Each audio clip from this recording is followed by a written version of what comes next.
Kalinging araw guys, kukunin ko yung yung ayuda dun sa may sa may barangay namin.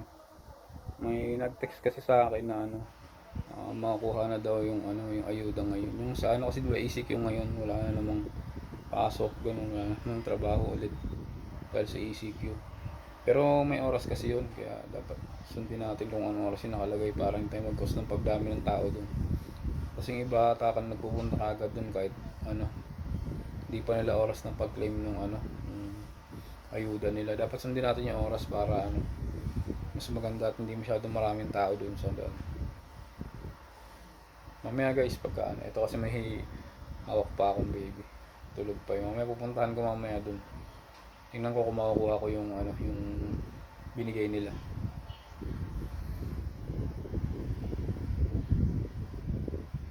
Katulog kasi ito yun.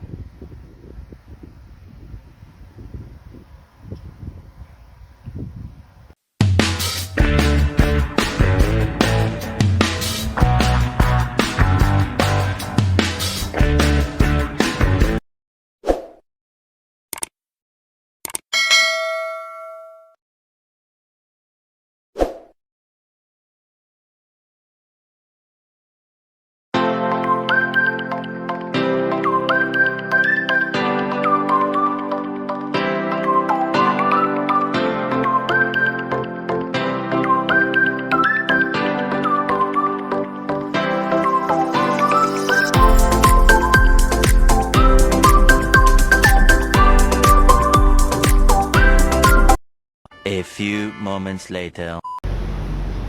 So ngayong araw guys, nakatanggap tayo ng ayuda, 4K din to. Bumili na ako ng bigas. Kanina ko lang din ako, pero mas mabilis yung nila ngayon yung proseso ng pagbibigay ng ayuda.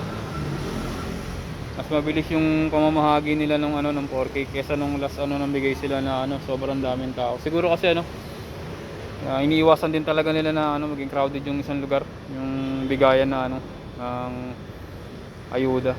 Kasi nung last time masyadong maraming tao, tapos dikit-dikit na talaga. Buti kanina pagpunta ko doon, wala masyadong hindi masyadong may tao, pero hindi siya ganoon karami, hindi kagaya nung unang namigay sila ng ayuda. Masyadong crowded doon, tsaka parang hindi masyado kontrolado yung tao. Pero ngayon mas maayos yung sitwasyon. So yan guys, yun. Bumili na ako ng ng bigas. Salamat nga pala doon sa nagbigay ng ayuda. Lahat mabigyan. Tell me pretty lies, look me in the face. Tell me that you love me, even if it's fake.